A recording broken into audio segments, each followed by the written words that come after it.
All right, this is the figure of eight stopper knot. Going to reach behind, wrap all the way around, and back through. Once again, the figure of eight stopper knot.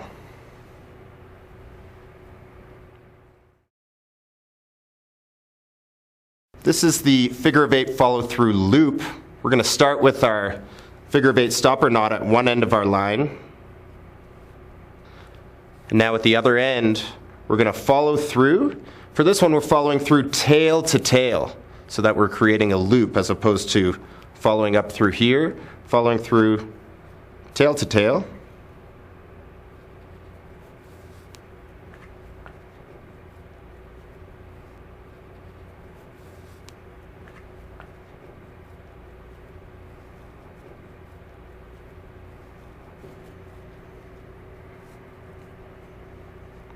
The figure of eight follow through loop. We could use this to tie our Prusik knots. This is our figure of eight follow through bite. We're going to start with our figure of eight stopper knot. Now we can take this end and put it through our anchor point, capturing it in a bite. This time we're going to follow through, rather than tail to tail, we're going to follow through here.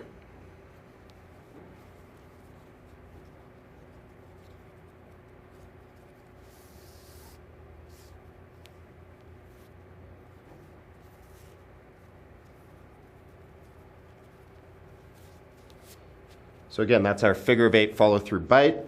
We can use this to clip onto some sort of anchor point if we don't have a carabiner to link onto it. Okay, this is our figure of eight on a bite. Now we're going to start by making a bite.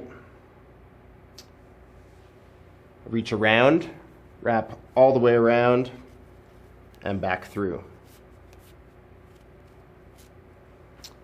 I could now easily clip this onto my anchor point if I have a carabiner. So it's much faster, but I need a carabiner in order to link it into something. This is the alpine butterfly. We're going to wrap around our hand 3 times, starting near our thumb, working towards our fingers. Then we take the middle strand, pass it underneath the strand at our fingers, and then once again we pass it all the way underneath the one that was underneath our thumb.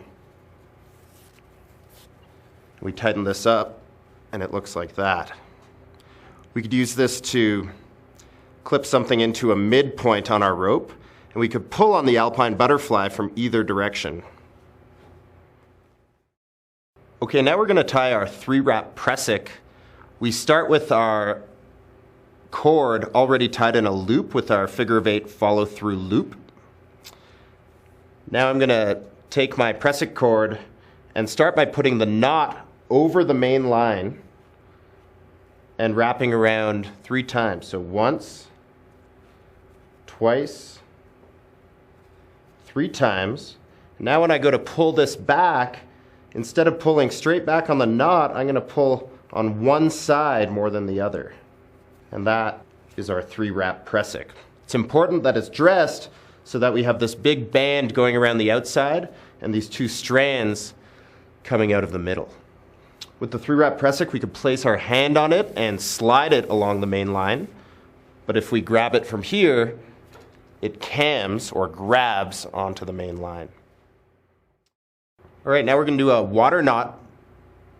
We start with an overhand knot in our webbing towards one end. Now we could run the webbing through our hands to eliminate some of the twists. Now we're going to follow through tail to tail. It's important when we follow through we go this way, kind of over top.